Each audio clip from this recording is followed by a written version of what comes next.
안녕하세요. 오랜만에 인사드립니다. 토사보TV의 토사보입니다. 토사보TV를 정비해서 여러분한테 다시 이제 인사를 드리려고 하는데요. 이제까지 영상은 용인을 중심으로 한 부동산 관련된 개발 계획이나 공시된 자료를 기반으로 해서 분석한 영상들을 주로 올려드렸습니다. 앞으로는 다양한 토지에서 발생하는 사례들, 개발행위와 건축행위뿐만 아니라 경제 전반에 관한 다양한 이야기를 지역적 색깔을 담아서 구독자님들한테 전달해 드리려고 합니다. 우선 지난 3년 동안의 부동산 이야기를 토사보 부동산 소장님과 한번 이야기해 보려고 합니다. 안녕하세요. 예. 안녕하세요. 장인사 소장입니다. 반갑습니다. 우선 지난 3년 동안의 부동산 이야기를 해보고자 하는데요. 가장 영향을 많이 미쳤던 건 무엇보다도 금리라고 할 수 있습니다. 그렇습니다. 우선 가장 큰 영향을 미쳤던 금리에 대해서 한번 얘기를 보면 2022년도 말인 걸로 기억이 납니다. 미국에서 본격적으로 금리가 올라갔죠. 거의 제로 금리 베이스에서 미국발 금리 인상은 거의 몇 달 사이에 한 5.5%까지 치달았습니다. 부동산 시장은 금리에 바로 영향을 받을 수밖에 없지요. 산업에 참여인 기업, 가게, 그리고 정부 모두가 부담해야 할 이자 비용이 커지면서 또 당연히 부동산 투자가 위축되기 마련입니다. 뿐더러 여기에 코로나 여파로 인해 많은 구조적인 변화가 발생한 것 또한 부동산 경기에 많은 영향을 미쳤습니다. 상당수의 자영업자, 특히 점포를 운영하시는 소상공인들 직격탄을 피할 수가 없었습니다. 인터넷으로 물건을 구매하는 수요가 급상승하게 되면서 점포를 임차해서 운영하는 소상공인들에게는 경기 침체를 경험하게 만들고 이는 곧 폐업으로 연결되는 것입니다. 그렇죠. 이 소상공인들과 연동해서 일어나는 일이 또 있습니다. 이 상업용 부동산인데요. 네네. 상업용 부동산 같은 경우 전 세계적인 현상인 것 같아요. 건물주나 또 시행법인들의 입장에서 이제 분양하는 상업용 건물들은 거의 빈상가가 많고요. 또 실제 분양원이 됐더라도 점포 임대 수익으로 연결되지 않습니다.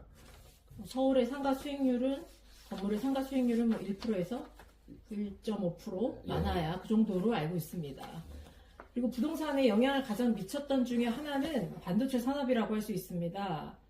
그렇죠? 특히 우리가 영업하고 있는 소재지가 용인시 중에서도 이제 처인구에 소재한 저희들 부동산입니다. 삼성 그리고 원산 같은 경우는 이제 SK 하이닉스 작년 2024년 12월에는 이동 남사의 삼성 반도체 국가 산단이 고시되어 반도체 산단 진행 속도가 상당히 좀 탄력을 받고 있는 그런 형국입니다. 근데 이제 위 업체들 중에 특히 삼성 반도체의 경우는 최근 2년 동안에 영업이익이 크게 늘지가 않았고 오히려 반토막난 것도 사실이고요. 왜냐하면 그 대만 반도체 기업 TSMC 그 파운드리의 아주 선봉 기업입니다만 그 업체와의 이제 격차가 2년 동안 마이너스예요. 그 삼성 반도체가. 그래서 파운드리 시장에서는 삼성이 보이지 않는 기술을 아직 볼 기회가 없었던 걸로 기억이 납니다. 또 엔비디아의 납품을 못할 정도로 이제 HBM이죠. 아직까지 삼성은 그 수요를 확보하지 못했죠. 이 이야기는 용인에 소재하고 있는 삼성전자의 부지는 곧 용인시의 지방세가 이제 상당 부분 줄어드는 그런 결과로 그렇죠. 세수가 줄죠. 네. 이 이야기는 또 이제 기존의 삼성 직원들, 용인에 많은 투자를 했던 분들이거든요. SK 직원들도 마찬가지지만, 네, 맞습니다. 삼성 반도체 직원들은 특히나 이제 가을 이후 겨울쯤이면 이제 피해를 많이 받아서 그 자금으로 이제 소액을 투자 상당히 많이 하셨는데 초과이익 성과금이 없었다는 얘기는 뭐냐면 거의 투자가 없었다는 얘기죠. 그렇죠. 예. 맞습니다.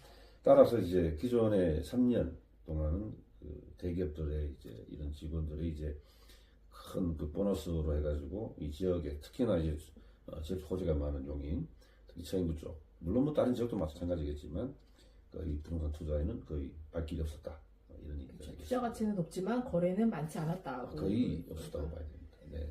네. 그리고 세 번째로 부동산에 영향을 많이 미쳤던 요소는 주식입니다. 주식시장의 불황이라고 할 수 있는데요. 사실 그 부동산보다도 주식은 선행지수라고 봐야 되죠. 그 네. 유동성이라는 부분은 먼저 금융, 그리고 부동산, 그리고 예금 금리에서 이제 봤을 적에 부동산은 가장 뒤에 발생되는 투자의 종목으로 봤을 때 이 주식시장은 상당한 불황이었죠. 이게 우리나라하고 또 미국은 크게 이제 다른데 이 경기 침체를 해소하는 방식이 다 다른 거예요. 미국 같은 경우는 국채를 많이 발행했었습니다. 특히나 바이든 정권 때 미국채를 발행해서 또 그와 병행한 것이 재정정책. 예. 그 미국 같은 경우는 재정정책을 통해 가지고 직접적으로 국민들한테 달러를 지원하는 그런 루트가 있어요.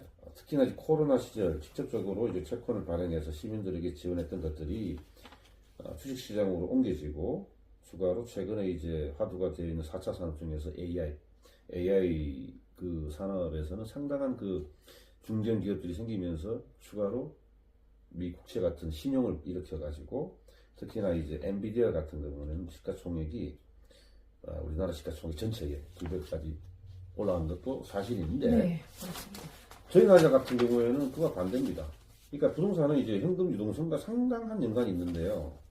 주식으로 부를 이루는 상당수의 투자자들은 그 다음 부동산으로 옮겨 추가로 부동산에 고정적으로 장기 투자를 하는 경우가 많은데 지난 3년 동안은 그렇지 않았죠. 이 시점이 저점이라고 생각한 주식 투자자들이 많이 실패를 했어요. 사실 삼성 주가를 보십시오. 지금 현재 5만 원 박스권에서 벗어나지 못하고 있지 않습니까? 네. 우리나라 전체 주가의 25%를 차지하는 큰 회사임에도 불구하고 이렇게 이제 주식시장에서 돈을 벌지 못한 투자자들은 부동산으로 옮겨지지를 못하는 겁니다. 부동산으로 해가지고 장기 투자를 할 생각을 엄두를 못 내는 거예요. 또 금리가 아직 충분히 이 경기를 반영할 정도로 낮아지지도 않았습니다. 지금 현재 기준금리 3% 정도인데요. 애매하죠.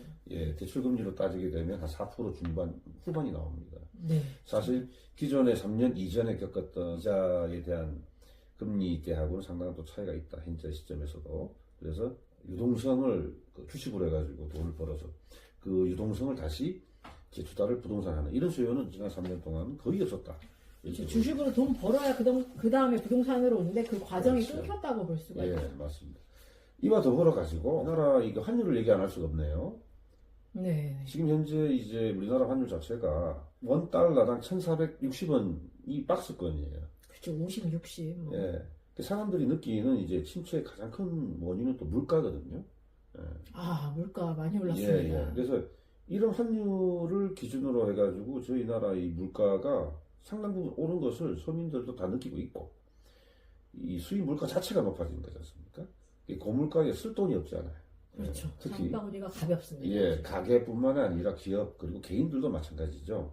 이런 여러 가지 요인, 고물가, 고환율, 그리고 상대적으로 높은 금리 구조, 이 구조적인 또 산업재편, 코로나를 통해서 이런 부분들이 소상공인의 붕괴와 이게 물론 다시 회복하기 위한 그 과정으로를 볼 수도 있지만 아직까지 부동산 현장에서는 사업에 꼭 필요한 수요도 없고 신규로 진입을 하려는 그런 투자 세력도 아까 전에 말씀드렸던 여러 가지 요인들로 인해서 거의 없다. 그렇죠. 전마다. 지금 어떻게 보면 견디고 네. 있다고 봐야 될 것 같습니다. 예, 그야말로 침체 국면에 한 중간을 가로질러 가는 그런 시기다. 이렇게 보여집니다. 불경기 여러 가지 이슈들도 있는데 일단은 뭐 정치적인 얘기는 자제하도록 하고요. 네. 예. 이제까지는 지난 3년 동안 일어났던 일에 대해서 한번 돌아본 거고요. 이제는 올해부터 부동산 시장에 영향을 미칠 몇 가지 사항에 대해서 살펴보겠습니다. 외환 시장의 수급 안정과 두 번째는 금리 인하, 네. 그리고 트럼프 당선이라고 할 수 있겠는데요. 첫 번째 외환 시장의 수급 안정에 대해서 얘기를 해보겠습니다. 올해 금융시장이 이제 호재라고 할 수 있는 부분인데 아마도 이제 2025년도 11월 이때쯤에 우리나라가 세계 국채 지수에 편입 예정이거든요. 네네. 예, 그 이야기는 이제 우리나라가 이 국제 시장에서 이제 국채를 발행한다는 얘기고요. 그 국채를 갖다 거래를 한다는 얘기가 됩니다. 이 국채를 발행을 해가지고 조달할 수 있는 자금이 약 한 100조 가까이 발생되는 거예요. 이 자금 조달하는 금리도 좀 떨어질 수도 있고, 그와 동시에 환율도 지금 1,450원 정도 하는 것이 그렇죠. 지금 현재 우리나라 국가에서 이제 그 대기업들이나 중견기업들이 이제 재무팀에서 사업계획서를 짤 적에 예측하는 환율은 1,300원대를 지금 예측을 하고 사업계획서를 짜고 있거든요. 아마도 하반기쯤에는 이제 환율도 한 1,300원대 중반으로 아마 떨어지지 않을까. 아마 시간이 갈수록 그 이하로도 떨어질 수 있다. 이렇게 된다라고 하면 이제 물가도 상당히 좀 안정화되는 부분이죠. 자금 조달 비용이 떨어지겠네요. 그렇습니다. 그리고 우리가 살펴봐야 될 것은 이제 두 번째 금리 인하. 올해부터 네네. 금리 인하를 기대해 볼 수가 있습니다. 이 금리 인하라는 부분은 부동산이 아주 중요한 부분이거든요. 가장 중요할걸요. 그렇죠. 저희들도 마찬가지입니다. 사업을 하면서 최근에 이제 뭐 토지를 구매하는 그런 계기가 있어서 예를 들어서 뭐 기업은행이든 신한은행이든 1금융권을 통해 가지고 담보대출 금리를 이제 저희들 확인해 보면 각 은행들이 이제 운영하는 금리가 3년 내지는 5년 고정금리를 제한을 합니다. 그렇죠. 고정금리를. 저도 이제 그 금융기관에 살짝 몸담았던 사람으로서 기억을 한다면 은행들은 절대로 손해보는 장사를 하지 않습니다. 예. 이 이야기는 앞으로 기준금리는 더 떨어지고 금리는 변동금리가 고정금리보다 더 낮아진다는 얘기죠. 그런 포지션으로 이제 그 은행들이 이제 대출 경쟁을 하고 있는 그런 시국이라서 저희들이 예측하는 부분은 아마도 상당 기간 그 다음 정권 때까지 한 5년 정도는 저금리라고 표현을 못 하겠습니다만 중저금리를 유지하지 않을까. 한 2%에서 1% 후반 내지는 기준금리요? 2%, 2% 초중반까지 이렇게 되면은 대출 실제 금리는 은행의 이제 그 이자 마진까지 합산하게 되면 한 4% 남짓 내지는 3% 후반 내지는 3% 중반까지도 운영될 수 있거든요. 이 정도 금리라면은 뭐 사람들한테 큰 이자 비용의 부담은 되지 않는다라고 이제 사람들이 판단할 수 있겠죠. 그렇죠. 3% 중반이면. 예. 자, 세 번째로 우리가 살펴볼 건 이제 트럼프 당선입니다. 네. 올해 1월 21일에 미국 트럼프 대통령이 당선이 되었습니다. 네네. 사실 이 부분 또한 금리에 대한 얘기가 중복되는 얘기입니다만 그렇죠. 네. 잘 아시다시피 이제 트럼프는 그 미국의 부동산 재벌이지 않습니까? 네. 물론 부동산 투자만 한 사업은 아닙니다만 최근에는 이제 미디어 산업도 같이 하는 네. 바이든 정권 때 이제 많은 채권을 발행한 미국 입장에서는 늘어난 유동성. 왜냐하면 채권을 발행했음에도 불구하고 이제 미국채를 사주는 세력들이 많이 줄었단 말씀이죠. 그렇죠. 그것 때문에 이제 미국의 기준금리가 많이 오른 것도 사실이거든요. 왜냐하면 이자를 높여야만이 국채를 매입할 수 있는 세력들이 붙기 때문에. 반대로 생각하면 그렇게 얘기가 되는 겁니다. 네네. 이런 유동성이 물가 상승으로 전이되어서 이것을 막기가 상당히 쉽지 않았습니다. 그럼에도 불구하고 트럼프 이제 상당히 강하죠. 대선 때도 이런 얘기를 많이 했어요. 본인이 집권하는 기간 동안에는 미국의 기준금리를 저금리로 유지하겠다.